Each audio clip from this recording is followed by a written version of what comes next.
Police, what is that? 맙소사, 이게 뭐지?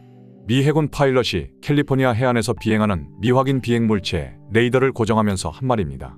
당시 F-18 편대장 데이비드 에버와 그의 윙맨은 약 14m 길이의 틱택 형태의 UFO가 수면 위에서 채공하다가 바다 속으로 사라지는 놀라운 광경을 목격합니다.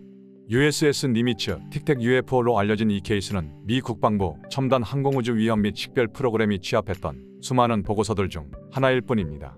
오랫동안 미 정부는 이러한 목격 사건을 오식별 항공기나 기상 현상으로 해명해 왔는데요. 하지만 레이더 데이터와 파일럿 증언에 따른 증거들은 전혀 다른 이야기를 하고 있습니다. 결국 미 정부도 이것을 미확인 공중 현상 즉 UAP라는 이름으로 인정하게 됐는데요. 오늘 소개할 내용은 이 물체들이 보여주는 5가지의 대표적인 특징들입니다. 또한 이러한 UFO 특징 자체가 인간의 과학적 이해를 뛰어넘는 월등한 기술 수준을 말하는데요.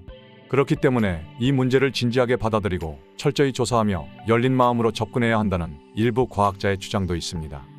일단 미 정부가 UAP라고 부르는 이러한 물체들은 시각적으로만 볼 때도 아주 기이한 특징을 보여줍니다. 보통 타원 시가형 또는 원반형으로 묘사되는 이런 물체가 공중에 조용히 떠 있는 모습 자체만 해도 미스터리하다는 것입니다. 추력을 내는 엔진도 회전하는 모터도 귀에 들리는 어떤 소음도 없습니다. 중력 및 항공력학에 대해 우리가 알고 있는 모든 것들을 직접적으로 위반하는 상식적으로 불가능한 모습인데요. 하지만 고도로 훈련된 파일럿들을 포함한 여러 신뢰할 만한 관계자들은 이 물체를 지속적으로 목격했다고 보고했습니다. 그들은 이 물체가 식별 가능한 비행 표면도 날개도 방향타도 꼬리 날개도 일반적으로 양력이나 기동성을 제공할 만한 어떤 것도 없다고 묘사합니다. 니미츠 프레버 편대장이 목격한 틱택 UFO가 대표적 케이스인데요. 눈에 보이는 어떤 조종부도 없었지만 놀라운 민첩성과 기동성을 보여주고 순간적으로 가속하며 항공역학 이해를 뛰어넘는 방식으로 움직였습니다. 추진수단이 없는 상태로 중력을 뛰어넘고 양력을 발생시키는 이런 비상식적 능력은 미확인 공중물체의 전형적 특징이며 인간의 이해를 훨씬 뛰어넘는 수준의 놀라운 기술력을 말해줍니다. 다름 아닌 반중력이라 부르는 그런 종류의 기술인데요. 만약 우리가 이런 반중력 추진의 비밀을 풀 수 있다면 운송부터 에너지 생산에 이르기까지 모든 것을 변화시킬 수 있겠죠. 이 물체들은 순식간에 방향을 바꾸고 놀라운 속도로 가속합니다. 마치 물리 법칙이 적용되지 않는 것 같은 비상식적 모습을 보여주는데 SF 장면이 아니라 분명히 실제 현실이라는 것입니다.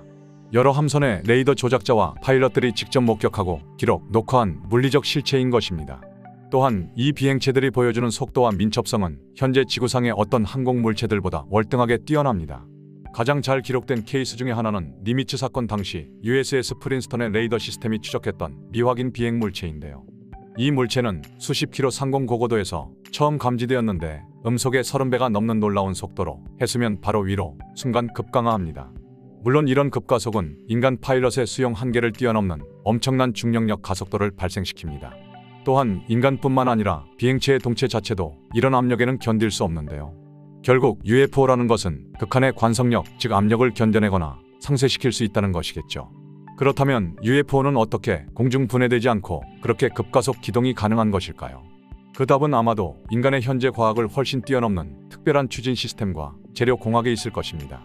그리고 이러한 것들은 지구의 물리학 교과서를 완전히 바꿔놓을 수 있는 미지의 외계 기술입니다.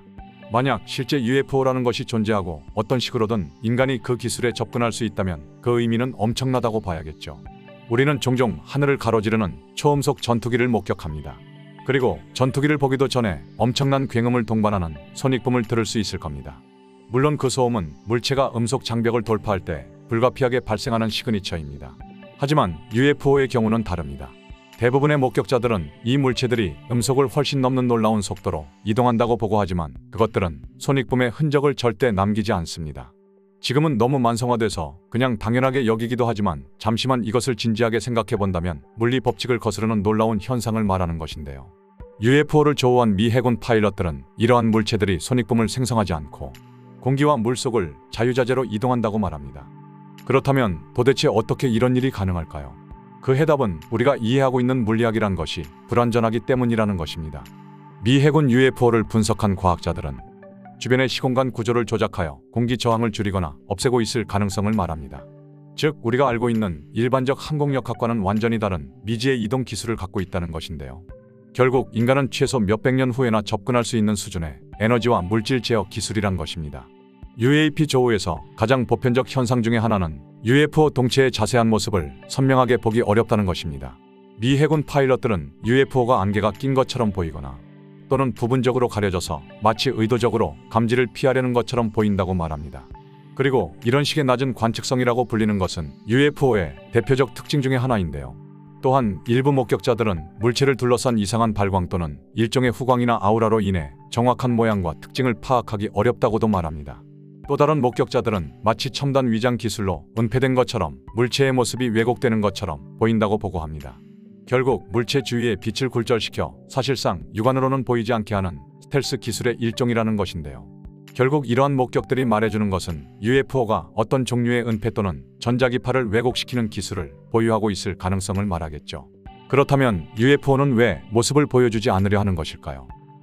결국 다른 말로 하면 어둠 속에서 은밀하게 우리를 관찰하려 한다는 것인데요. 답은 아직 불분명하지만 뭔가 장기적으로 인간의 특정 모습을 관찰해야만 하는 특별한 이유가 있다는 것이겠죠. UFO의 가장 미스터리하고 놀라운 특징 중 하나는 서로 다른 환경 사이를 손쉽게 이동할 수 있는 능력일 것인데요. 진공 상태의 우주에서 지구 대기권으로 심지어 물속에서 물 밖의 대기 중으로 아무런 거리낌이나 어려움 없이 자유롭게 이동하는 것이 UFO의 대표적 특징 중의 하나입니다. 사실 이런 매체 간 이동 전환은 상당한 기술적 문제가 존재하는데요. 일단 우주에서 대기 진입만 보더라도 엄청난 마찰과 열이 발생하게 됩니다. 또한 물속을 이동하는 것은 공기나 우주에서 이동하는 것과는 완전히 다른 물리적 특성을 해결해야 가능한 것인데요. 하지만 몇몇 케이스에서 UFO는 이런 것이 전혀 문제가 되지 않음을 잘 보여주고 있습니다. 니미츠 케이스 당시에도 하늘에서 하강하여 해수면 아래로 사라지는 것을 파일럿뿐만 아니라 레이더 조작자들도 동시 목격했습니다. 물론 이러한 매체 이동이라고도 불리는 능력은 인간의 현재 과학 수준을 한참 뛰어넘는 것인데요. 만약 이런 기술이 존재한다면 현재 인간이 해결하지 못하고 있는 여러 탐사 분야의 일대 혁신을 가져올 수 있겠죠. 사실 이런 기술의 일부만 얻는다 해도 그 가능성은 무궁무진할 것인데요. 지구 대기권을 쉽게 통과하고 가장 깊은 바다를 자유롭게 탐험하고 심지어 태양계 외곽 및 심우주 탐사가 가능한 탐사선도 개발할 수 있을 것입니다. 어쩌면 이런 UFO 케이스는 인간의 모든 것을 재정의할 수 있는 놀라운 기술을 매일 목격하고 있을지도 모른다는 것을 의미할 수도 있겠죠. 어쨌든 펜타곤 인정은 증거가 계속 쌓이고 무시하기 어려워졌다는 것인데요. 이런 케이스들을 단순히 설명하기 힘든 공중현상 즉 UAP라는 것만으로 취급할 것이 아니라 보다 진지한 접근 방법이 필요하다고 말합니다. 그 이유는 현재 인간이 가진 모든 것을 근본적으로 변화시킬 수도 있기 때문인데요. 일부 과학자들은 단순히 미스터리로만 무시할 것이 아니라 개방적으로 접근해야 한다고 주장하는데요. UFO 역학을 과학적 분야로 편입하여 탐구를 장려하고 자금 지원을 해야 한다는 것인데 과연 언제쯤 그런 것들이 가능하게 될까요?